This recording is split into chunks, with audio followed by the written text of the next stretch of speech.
Good morning. Thank you for watching DeProgram with Ted Rall and John Kiriakou. It is 9 a.m. on Monday, March 2nd, 2026. Thanks for joining us. Good morning, John. Morning, Ted. How you doing? I'm doing well. It was nice seeing you over the weekend. Yeah, although good I to don't know see if we you. want to make a habit out of it, but maybe we do. I don't know. It wasn't unfun, except for the reason we got together. Yeah, that was a shame. That is a damn shame. So obviously the main topic here today is the war in the Middle East. We also are going to need to talk about this terror attack in Austin, Texas, where a guy who was mentally ill, apparently, killed two people, apparently inspired by the U.S. and Israeli war against Iran.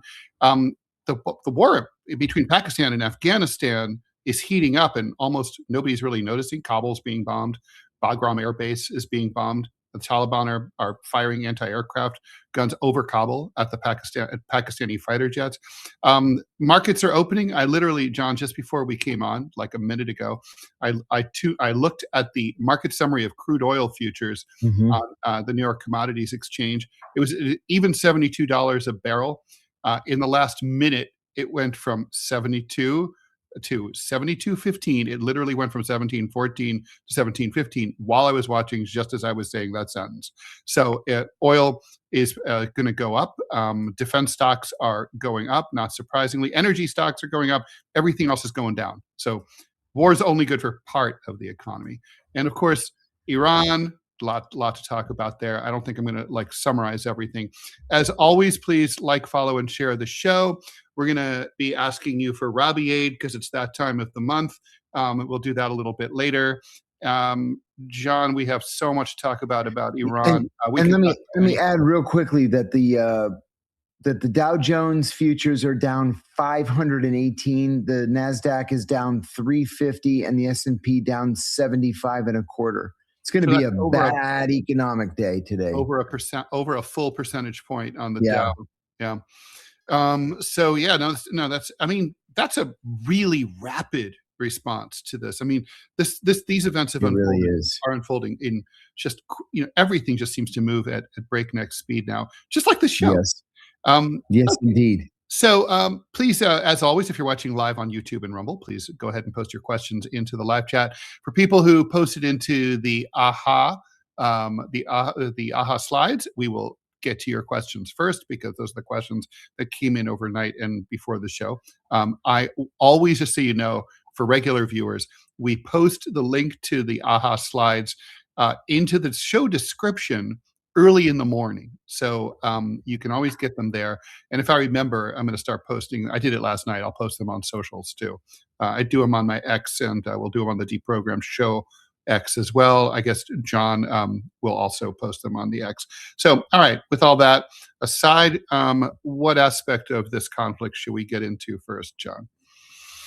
Well, we should probably, there's so much that's like major news. We should probably say that three American F-15s were shot down in friendly fire incidents, shot down by the Kuwaiti military.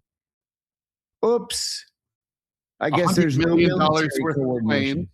We don't have money for school. We don't have any money for schools or for healthcare or for homeless people or for poor people or for, as Robbie would say, for guarding the border. We got no money for that shit. But I guess we do have money for the border, but we don't have money for. But we're $100 million plus 6 pilots who all could have died.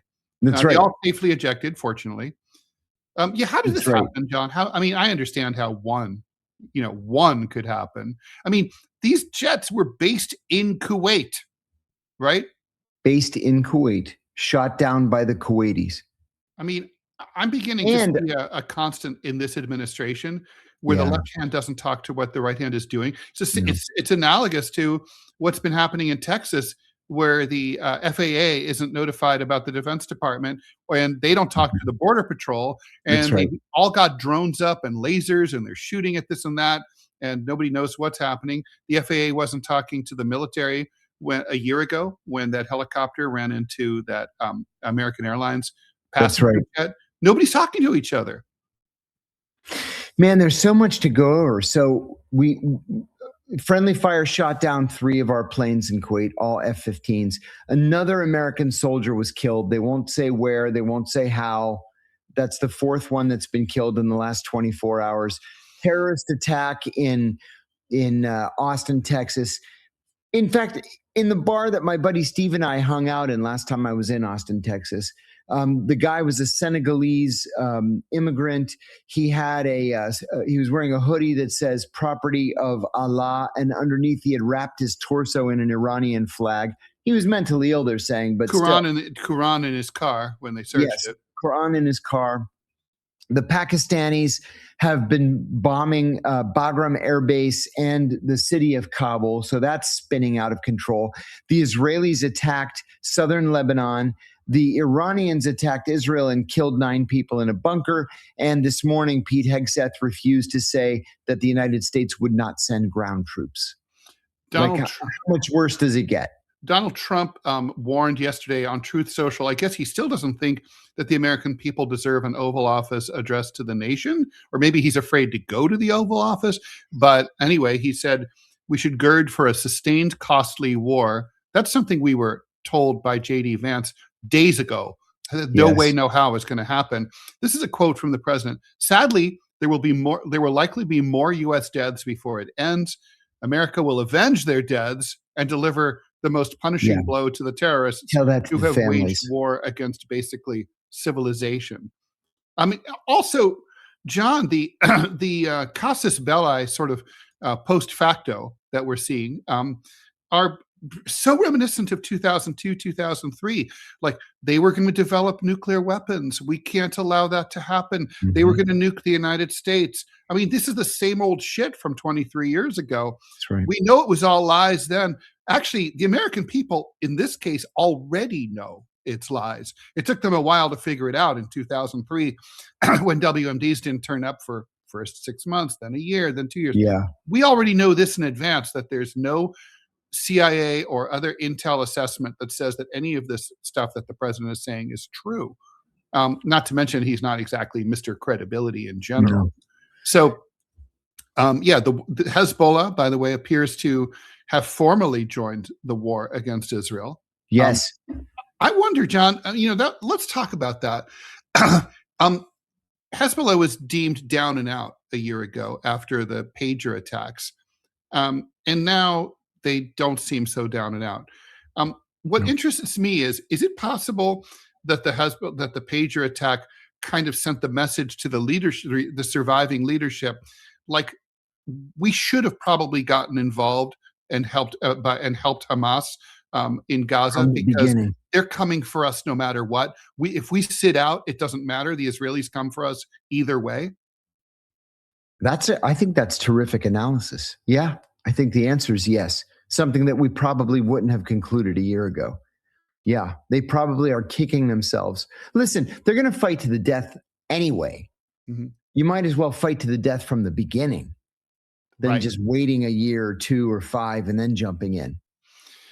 Yeah, yeah. I mean, obviously, right. This is where solidarity, a true axis of resistance, which didn't materialize except with the Houthis. Yes. It really, it seems to pay off, right? In general, when you have a bully in the neighborhood. Yeah. So Israel bombed Beirut. Not the first time they've done that sort of thing. John, I wanted to ask you about Keir Starmer. Europe is sitting this out. Notably, they're not interested in helping us. I mean, I'm sure they're sharing intel, right? Yeah. But Keir Starmer said he was not going to allow the U.S. to use bases in the UK. Now he says, okay, actually you can. But otherwise, the rest of Europe is kind of like, you didn't bring us in on this. We don't know anything about it. We don't approve of it. We don't think it's a good idea. You're on your own here. That's right. Why did Keir Starmer change his mind? Because he's weak. He's a neocon, and he does as he's told. This is exactly what George Galloway warned us about a week ago. I had George on my show, and he was saying that the likelihood was that Keir Starmer would be out of a job sooner rather than later because he's weak, he doesn't stand for anything, and he's a neoliberal, just like every other mainstream politician in the United States or in the United Kingdom. That's really what it comes down to. Disappointing. Yeah. I guess you could say the special relationship and all Yeah, that. the special relationship. Exactly. Um, What a joke. so, and then why do you think the administration underestimated the Iranians? I mean, the insider people, highly placed officials have told the New York Times that Well, we just didn't see that. We just thought that they weren't. We thought they were degraded. We well, thought we Ted, could go in and go. no, it's because the American intelligence community has only just recently started watching Iran.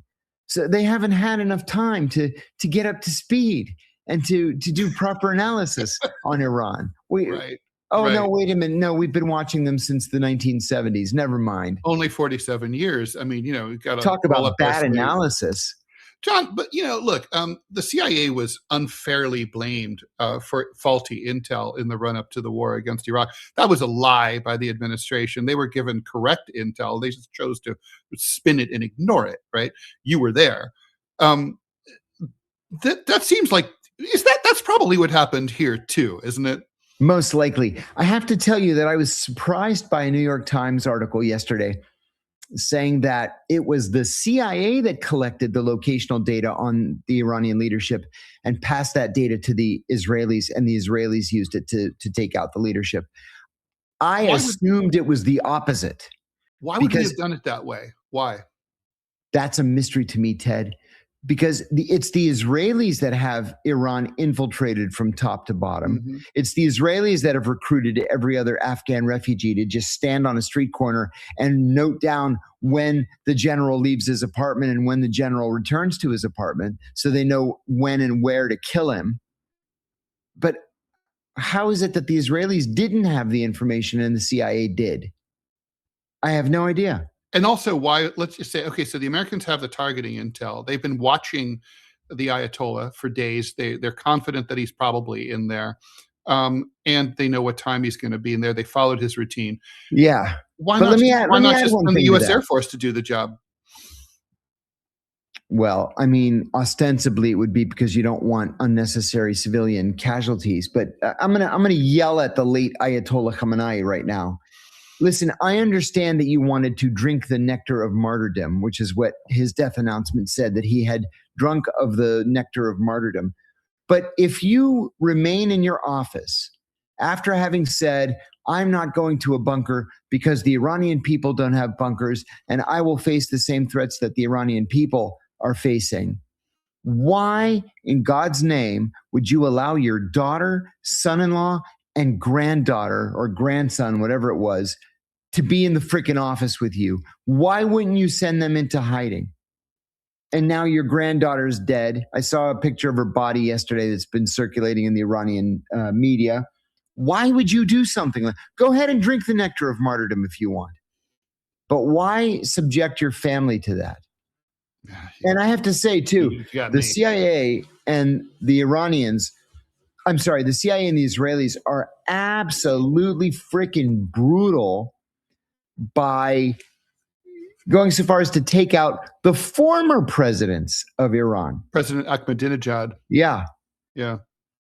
Just because you don't want somebody with experience in managing the country to come back and sort of take over.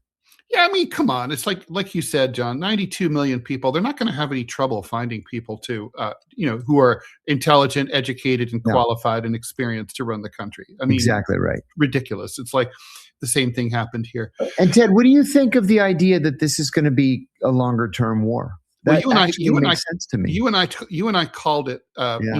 When this started on Saturday and Sunday, when we had our special shows. And by the way, thank you everyone for watching those. We're now, by the way, at 22,000 subscribers on YouTube. And so thank you for your support for the show. I think, look, I think we were, we've been wrong about some things, but I think we're right here. I don't want to be right. I think the Iranians are going to keep this going. John, it's like you and I both said, this is existential for the Iranians. They can't, and it is. The other thing is, they kept a lot of their powder dry. We haven't seen those hypersonic missiles. No. So we know they have them. No, we haven't. And I'm seeing these slobs on YouTube like, they don't have hypersonic missiles. They would have used them by now. Hey, there was this one guy, one of our viewers, and shout out, I won't name him, I don't want to embarrass him, but one of our viewers emailed me and said, "Hey, there's this guy talking trash about you on his YouTube channel." So he sent me a link. So I'm watching the link, and they're like, "This guy." This is the day before the attack.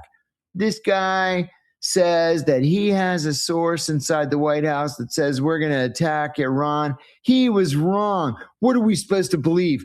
That the White House just calls this disgraced former CIA guy to tell them their plans?" No, number one, I'm not a fucking idiot. That's not what you said either. That's not what I said.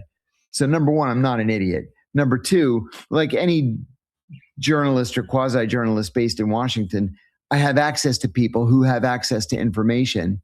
And third, anybody with two eyes who can read the media knows that there were plans to attack Iran. Well, that's true. And look, the thing is, what you said was that your source told you that it would look like it was going to probably happen last Monday or Tuesday. Yes. Okay, so it happened Friday. I was a couple of days off. Yeah, I'm sorry. So, like, you're wrong. I don't think that makes you wrong. It's like, not to mention, it's very well possible that your source was 100% correct. Yeah. And then something came up. I mean, right. D-Day didn't happen on this day that it was supposed to. No, the weather was bad. The weather didn't allow. Yeah. That's right. So, I mean, often I think, 9/11 didn't happen on the day that it was supposed to happen. So there's all sorts of stuff like that where, that's right. I mean, it's like, give me a break. It's like, talk about like nitpicking, right? Like, well, seriously, John thought it might happen at 11 in the morning, but actually it was like closer to noon. So what the fuck does he know? Ridiculous. No, ridiculous. People just like to talk shit. I couldn't believe the mean shit that I read. I don't know, whatever. I'm not going to get into that. It's not about me. Okay. All right. So let's talk about the economic aspect of this. I mean, oil futures are surging. Like I said, Yes. we are now at 72. Okay. Well, actually things have kind of flattened out, but analysts are saying that they could see, if this is prolonged, oil hit $100 a barrel.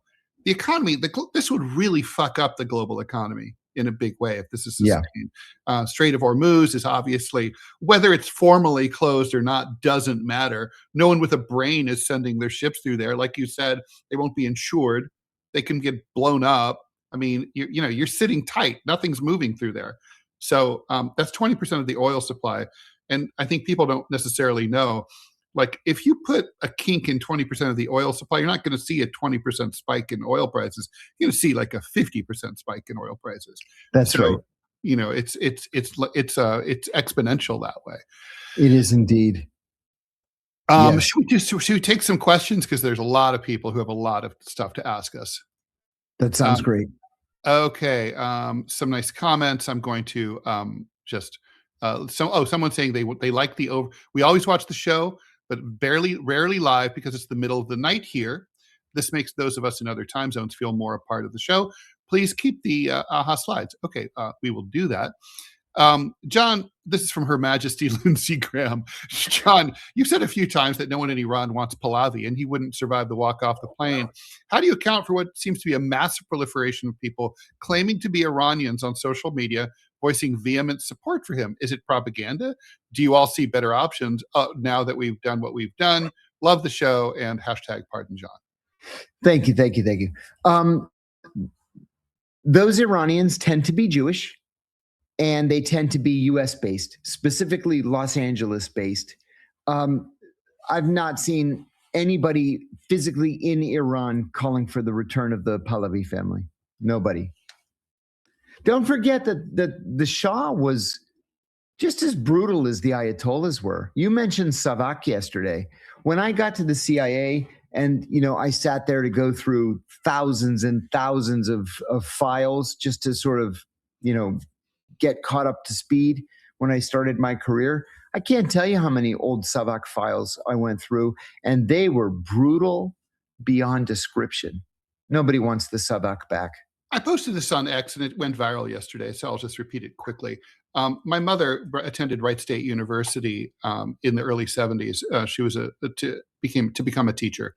And she became friends with this guy named Parviz, who was a Iranian student studying in the U.S. And he was, like many students, liberal students, hated the Shah. And there were protests here back in the 70s against the Shah of Iran, like at the Iranian embassy and stuff like that. Anyway, he did that. He went home on vacation, either summer or winter break. See where this is going. Shows up at Tehran airport. He was supposed to take a cab to his parents' house. Instead, he never showed up. Savak intercepted him, kidnapped him, took him to that notorious prison in Tehran, tortured him, amputated his legs, and dumped his bleeding body with the two stumps off at his parents' front door, and rang the doorbell and left. That's Savak for you. That's what they did. He survived, and he made it. Oh my God! His parents were able to get him back to the United States. He never went back, and he was in a wheelchair, of course, obviously the rest of his life. But I assume he's still alive. But that's what Savak was. I mean, anyone alive at that time remembers these stories. I mean, this isn't outlandish. That's what the Pahlavi family was all about. And I see, but Reza Pahlavi is getting all this play, like on CNN. He was interviewed on 60 Minutes. Yeah. Disgusting. And he's like, I mean, he doesn't have the credibility of Ahmed Chalabi. No, he doesn't. He doesn't. And this is a guy whose brother committed suicide in part because Reza Pahlavi banged his wife. Yeah, that's the next question. Someone's questioning that. When I looked this up to find more information about it, I couldn't find anything. They said he's depressed because of the exile and he had a drug problem. Yeah. And his brother banged his wife. Google says it's part of an unverified malicious smear campaign, the guy says. Sure. Yeah. I'm going with it. Okay. Love the show. Thanks for letting us ask questions beforehand. John, you previously listed the languages people should learn if they want a job in intelligence. Would it be the same list for diplomatic careers after the war? Do you think there will still be a large demand for Farsi? Also, how valuable is Indonesian and Malay? That's a great question. So I'll answer the first one first. If you're interested in intelligence, yes, it's those specific languages. Arabic, Farsi, Dari, Pashto, Urdu, Sindhi, Punjabi, Uzbek, Tajik, Korean, Mandarin, and Russian. For the Foreign Service, it's different. They will train you in whatever language they need for you to speak, but it could just as well be Spanish or French as it is Uzbek. But they have a renowned language school where they'll send you, for 1 year here and 1 year overseas if it's one of the hard languages, or just 1 year here if it's one of the Indo-European languages. It's different. Indonesian, Malay, sure. In the State Department, that's going to be very important. A little less so in the CIA. It would be a second tier. They would be second tier languages, but sure. The bottom line here is that foreign languages are very, very important. And we are almost as bad as the Brits in our apparent national unwillingness to learn other languages. Ted, I've seen a video clip that I love and I've sent to friends many times. I'm sure you've seen it too. And it was a video from a school board meeting in Texas where the school board is considering doing away with Spanish language classes in the school district. And a woman gets up and she says, if English was good enough for Jesus, it's good enough for my children. That's awesome. Texas. I think you could, I think Spanish, Spanish is the OG language of Texas, right? It is actually. That's really funny. Okay. Well, that reminds me of a story, but I won't say it. Okay, so we have one more question, then we have we'll bring in Robbie to do some housekeeping here. Thanks for the show. You've become my main source of news. My question is whether Iran is holding back, and if so, why? Yeah, I think they are. The news talks about thousands of Iranian drones. It seems that they would want to send as many as possible at once to overwhelm air defense systems. Perhaps they have less than is being reported. I think they might have less than is being reported. We don't know what they have. But they also manufacture a lot of their own drones. They don't get them all from China and Russia. I think, look, John, my take on this is that this is asymmetrical warfare, even though it's between nation states. And so the Iranians know that they have to drag this out as long as possible. If you look at the wars that the United States has lost, it's because they've gone on a long time, right? The Gulf War ended successfully because it was very quick. They flooded Colin Powell flooded the zone. It was, the victory was quickly achieved. Kuwait was liberated. There was a big ticker tape parade down Broadway. Everyone's happy. George H.W. Bush has a 90% approval rating. Yay, yay, yay. If the election had been that year, he would have been reelected.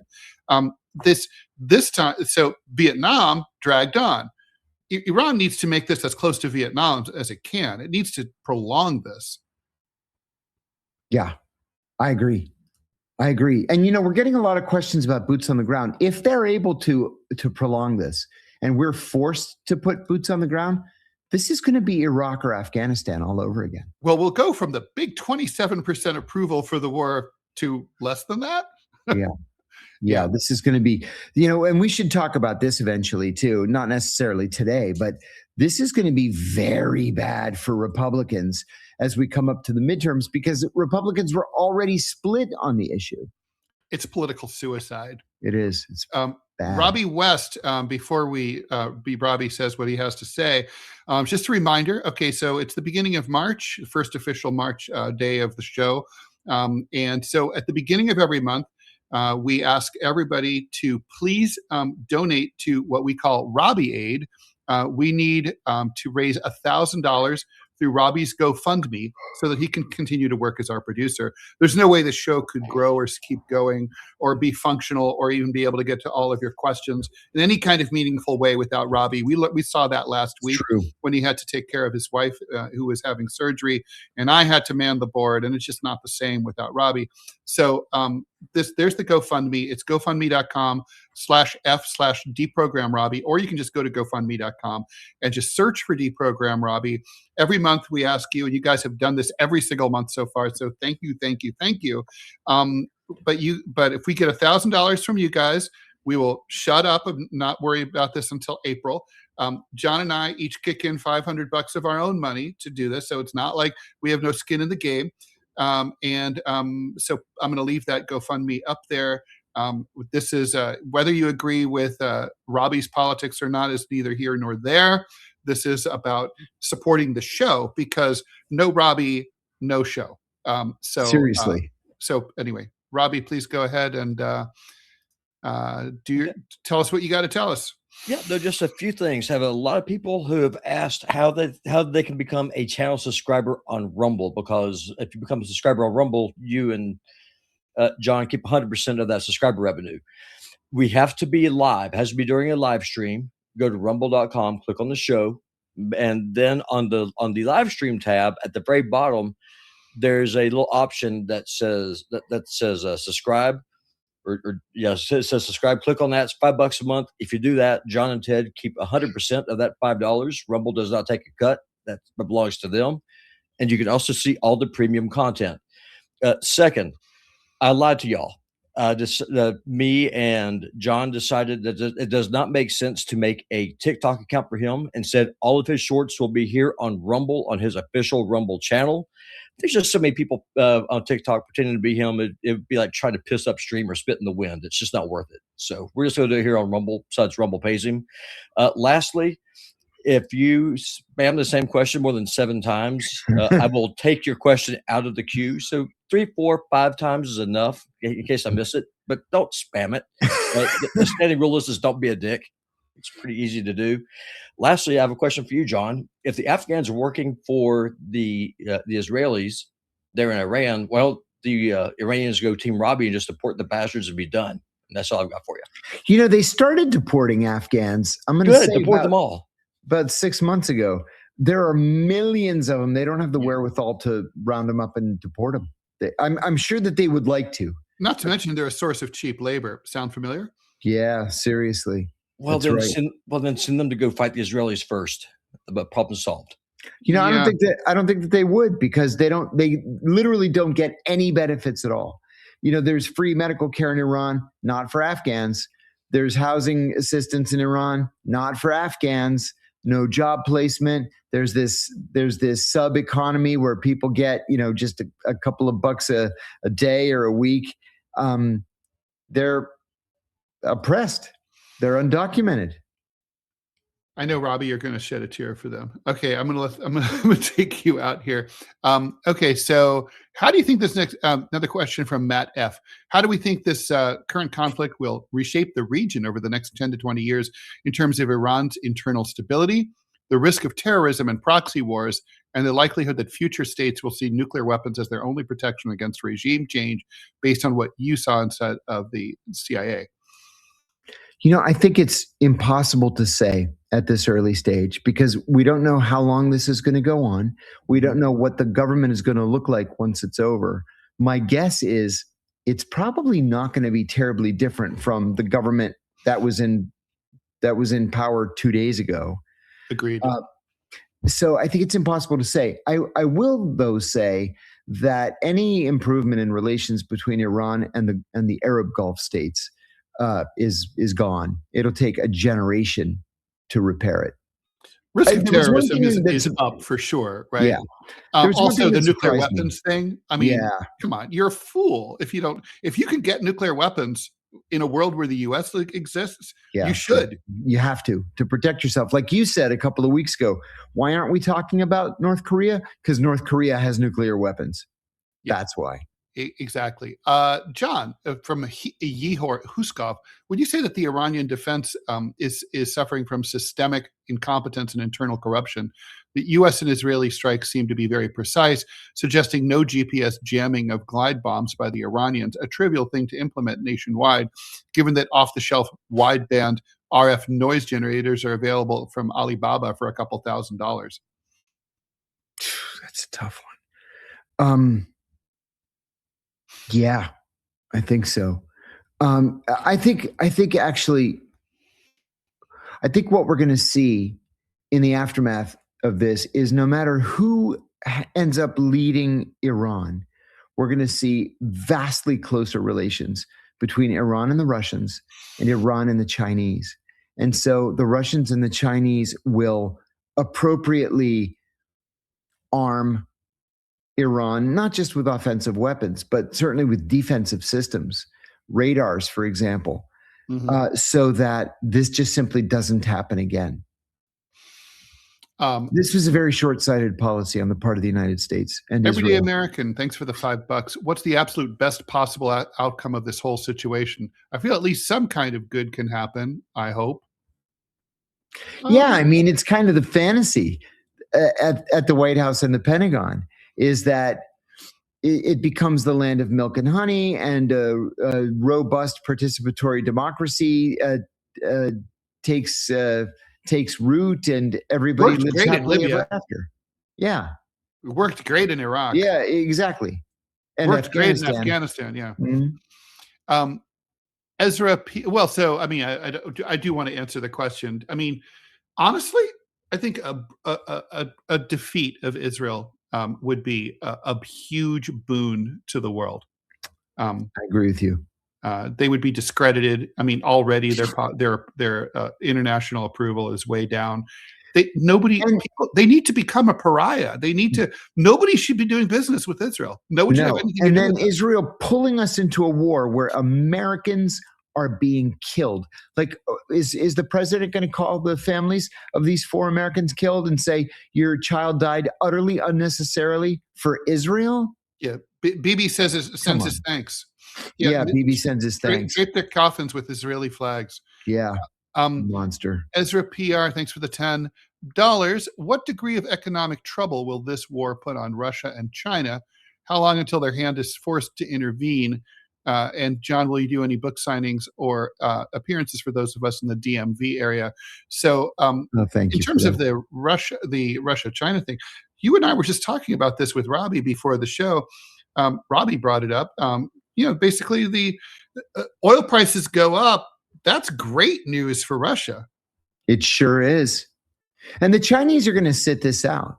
Like that Onion. I keep coming back to the Onion headline. Chinese content to sit back and watch U.S. destroy itself. Yeah, they're like popcorn. There it is. Popcorn. Yep.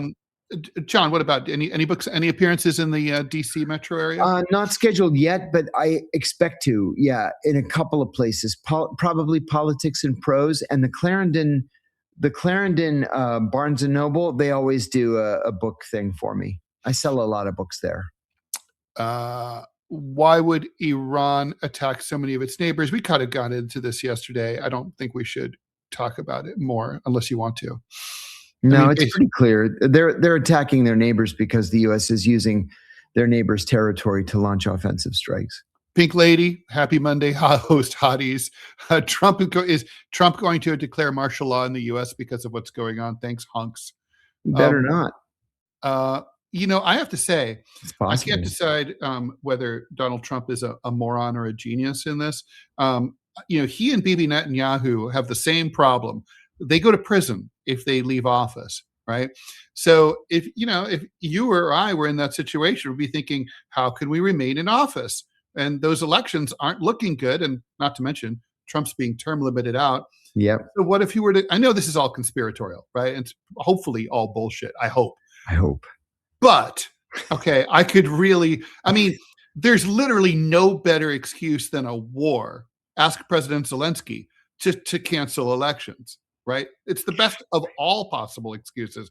There was a lot of talk during 2002 of canceling the midterms after 9/11, even in 2004 because of 9/11 and Iraq. What if there's terrorists at the polling stations? It could happen. It could. It absolutely could happen. Or even if it doesn't happen or can't happen, he could certainly try. Yes. Yeah, that's what I would expect. I would expect him to try. Hi, Ted, John, Robbie. Thanks for all you guys do. From Jamie, I love the show and tell my friends about it all the time. Thank you. Ursula von der Leyen, who I personally find to be absolutely reprehensible. Me too. Yeah, tweeted that she was convening a security college on Monday. This turned into a meme, and I saw a European diplomat respond, defending it, saying that since the Europeans weren't consulted, they shouldn't rush to respond. Europeans are asleep at the wheel when it comes to their own defense and policy. What do we think Europe's role should be here? Thank you, and have a great week. I'm ashamed to say that the Greeks announced this morning that they're sending F-16s and hospital ships. They always send hospital ships, and they sent ambulances and ambulance attendants to Afghanistan. But I wish the Greeks would just stay the fuck out of it.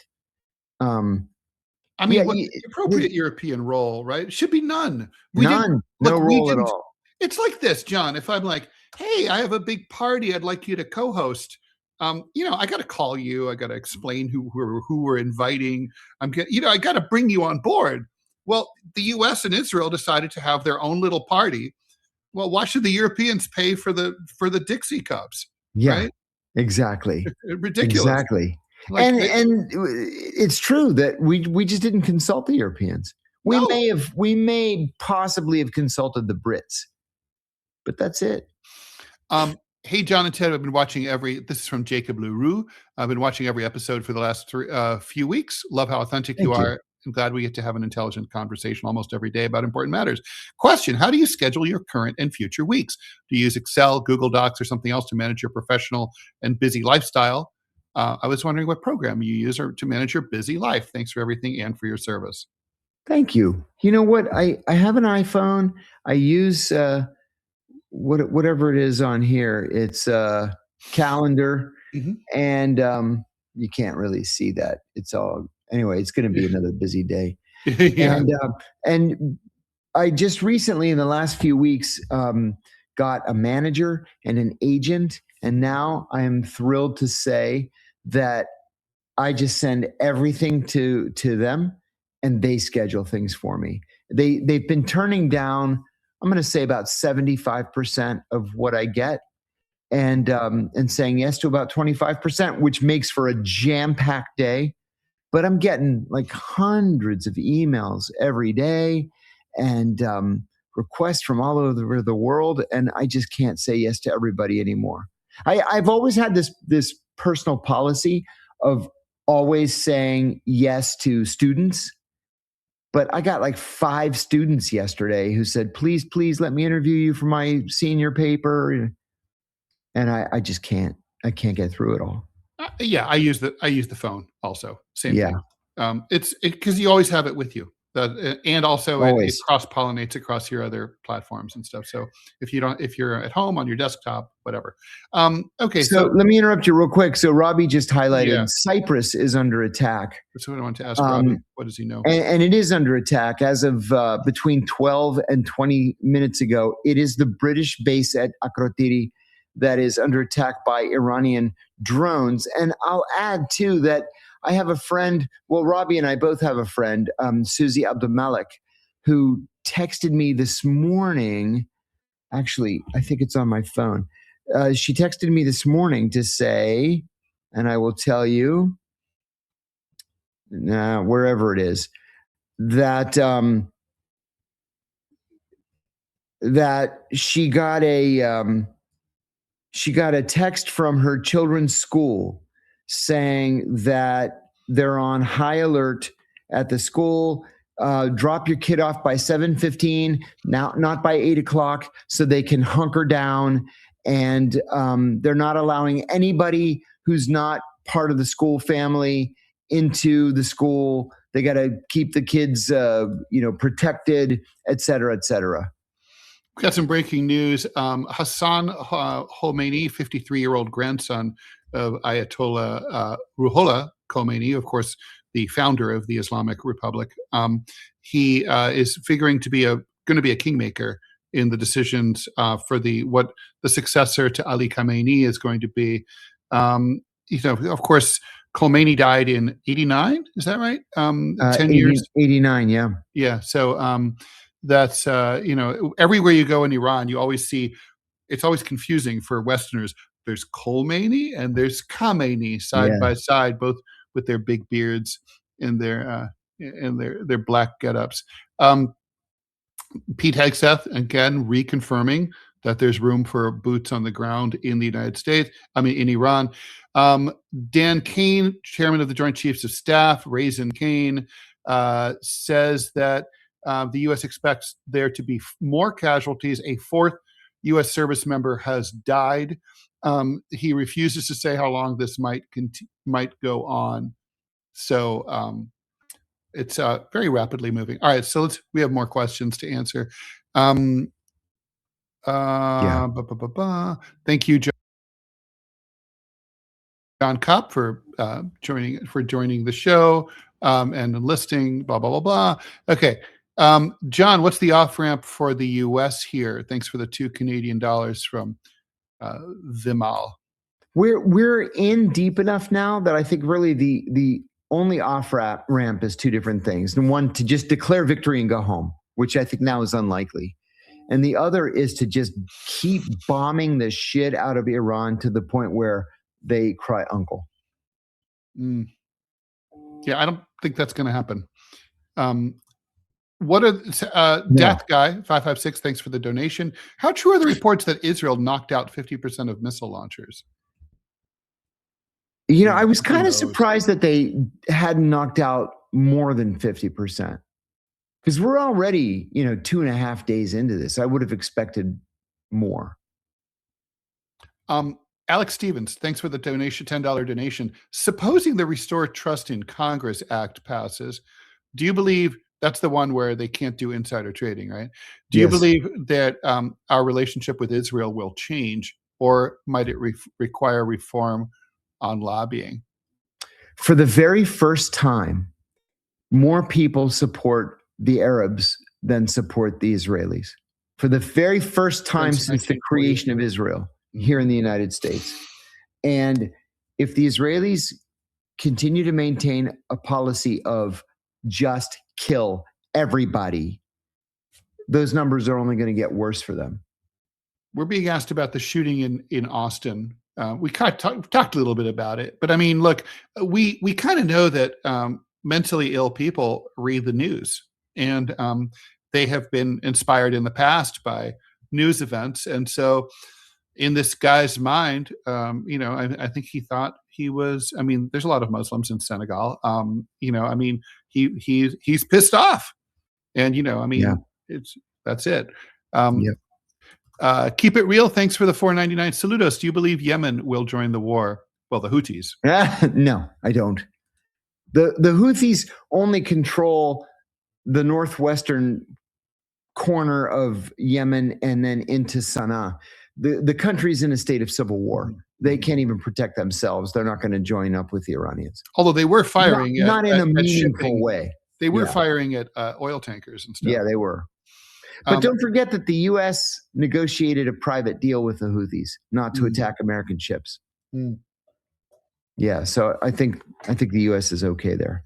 Kurgala, thanks for the $5 Australian. I'd be curious to know the differences between the Gulf War and this, John and Ted. Oh man, all the differences in the world. John, go. Literally nothing is the same as it was in the Gulf War. In the Gulf War, we had 6 carrier battle groups or strike forces, whatever they're calling them today.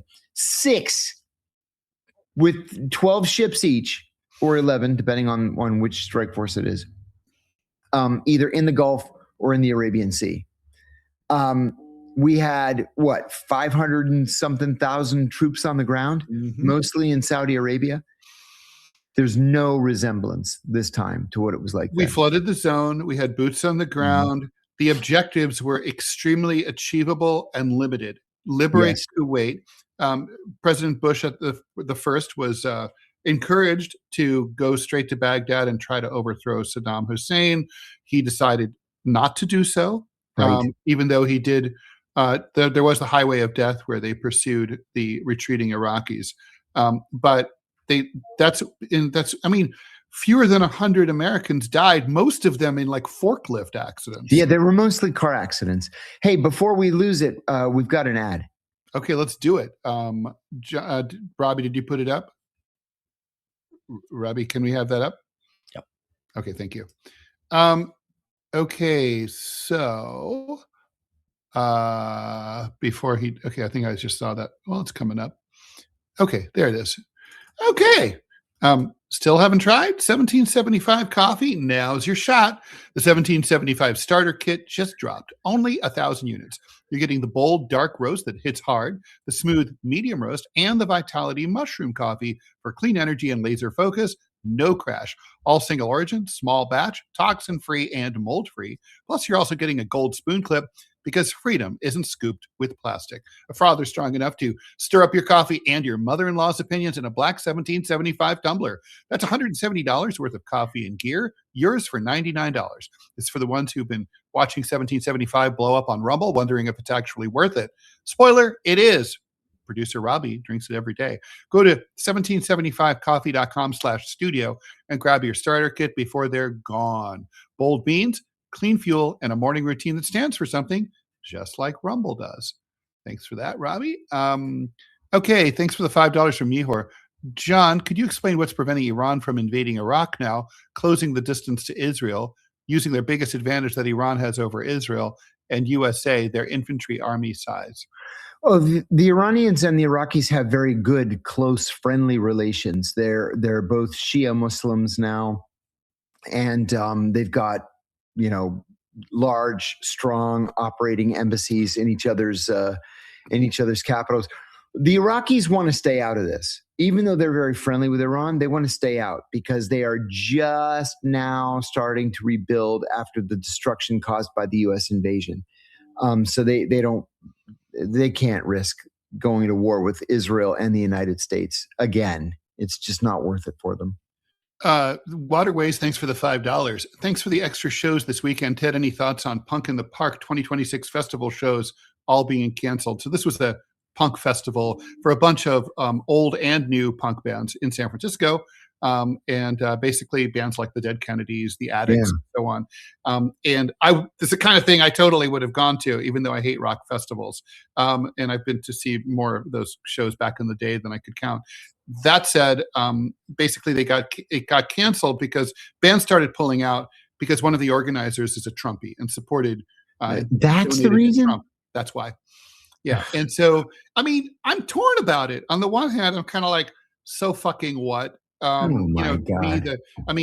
If you donated to Kamala Harris, I'd still say that's a bad life choice. I hate both parties equally. Excuse me.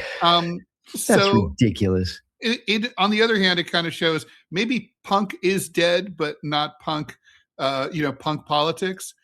It really brought me back to 1982. I'm like, oh, here we go again. Look, what's punk without political principles, right? I mean, I guess they're not my principles. Those are not my principles because to me, both parties are the same. But that's my answer. Okay, let's see. Thank you for the 99. I guess centimes you would call that. The cents in euro. Much appreciated, Philip. And thanks, Khalifa, for subscribing. John, can you reiterate the reason Trump went ahead with this operation? I remember you mentioned something on the Julian Dory podcast, and thanks, R.E. Ang, for the $4.99 donation. Yeah, I believe Trump was just convinced by Benjamin Netanyahu. People have said that Trump has a very bad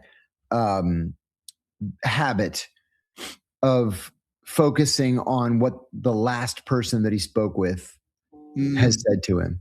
Yeah. And I think that Netanyahu knows and understands that. And that's why Netanyahu has been here 7 times in the last 11 months. It is to lobby, lobby, lobby over and over again. And don't forget that Trump is taking advice from neocon Marco Rubio, who's both Secretary of State and National Security Advisor. He's got Witkoff, who's a Zionist neocon whispering in his ear. His own son-in-law, Jared Kushner, is a Zionist neocon. So presumably so is his MAGA people. Yeah.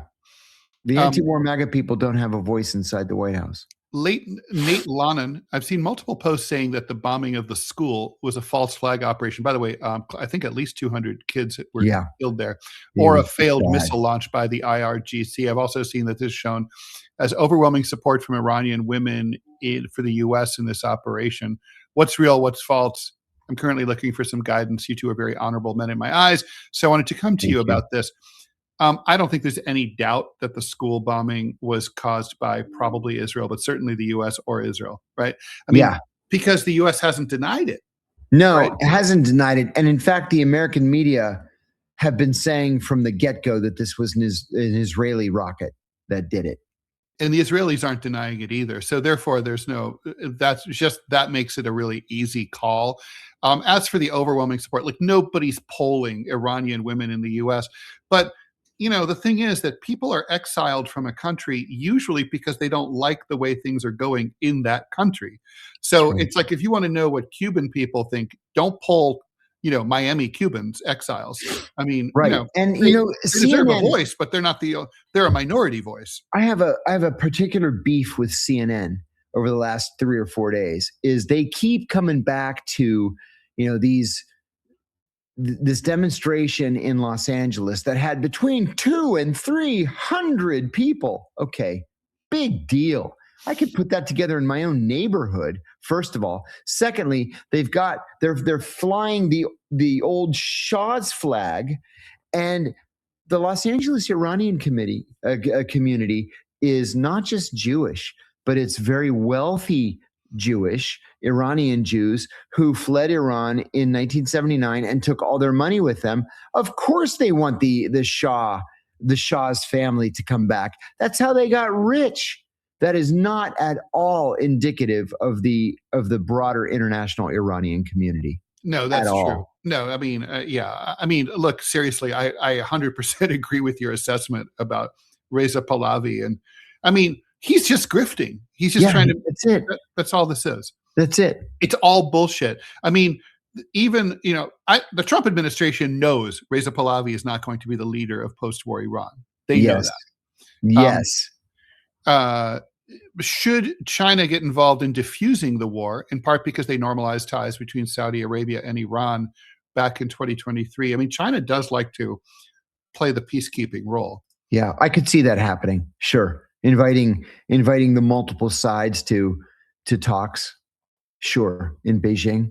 I love this question from Amanda Rose. We only have 4 minutes left. Trump loves winning. So what does a win look like for him versus what a win for the U.S. looks like? Well, that's a great question, man. For him, like not having to risk losing in an election.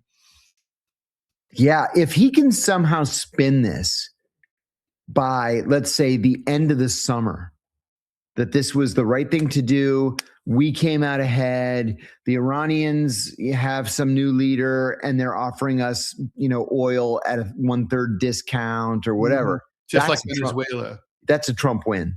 I don't think Venezuela is a win, though. Venezuela has not. I don't think it's a loss. I think it's like no one cares. Yeah, I agree with you. Biden was a much more devout Zionist than Trump, says Rodnigu, and thanks for the 10 euros. Yet he never allowed Miliowski to drag the U.S. into a war with Iran. Who's Miliowski? I don't know. Is Trump compromised? Isn't the CIA's job to vet presidential candidates for foreign influence? No one vets the president. No, it's not. No, the job of the CIA is to recruit foreign spies to steal secrets. I mean, it's as simple as that. Sadly, we don't even ask American presidents if they know like about the Constitution or or if they're in good health or anything. No, we don't know. I mean, that's thus Joe Biden in 2020. If Russia wasn't distracted in Ukraine, could we have seen a more aggressive response to help Iran? Asks Jacob, and thanks for the $10. Oh, you know what? Robbie says that's Netanyahu's original family name. I had forgotten that. His grandfather changed his name to Netanyahu. I had totally forgotten that. Thank you, Robbie. So if Russia, I don't think Russia's distraction in Ukraine has anything to do with this. If they had no war, I mean, I think they just don't. I mean, Russia's not going to it's not going to come to the aid of Iran against the United fucking States and risk World War III. I agree. It doesn't make any sense for them. It's just fucking terrifying. All right. Good strength this Lent, John. God bless. Thanks to James Coutarides and the $2. Let's see. There's a few more here that I need to. Oh, so I'm trying to think. Do we need to talk about anything else? And basically, the Iranians are. So I want to really be clear here. Before we wrap up, I think the Iranians are keeping their powder dry because, I mean, they need this to go on, right? And they need to drag this out as long as they possibly can, because if they can put the hurt to the United States and still be able to bomb Kuwait, Bahrain, Qatar, the UAE, they made a mistake bombing Oman. That was a mistake.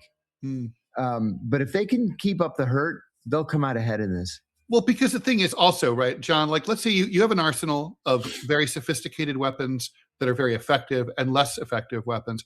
You should use, like in chess, you use the pawns first, right? That's right.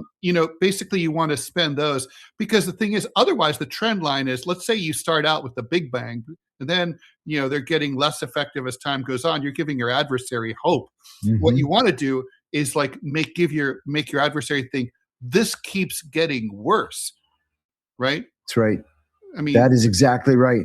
And I think that's why we haven't seen any hypersonic missiles yet. Yeah, it's totally like, but wait, it's like the Ginsu knife commercial, but wait, there's more. And with that, I think we can like wrap it up here.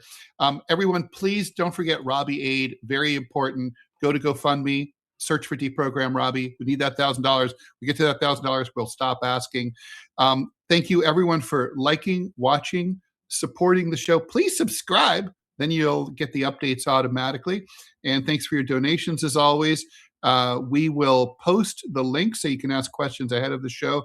Again, tonight on social media, on my X and on the DeProgram Show X and on John's X. Please stay tuned for the TMI show with Manila Chan and myself coming up right now. And John, I will see you tomorrow. We're here Monday through Friday, sir. 9 a.m. Eastern time. And with that, bye.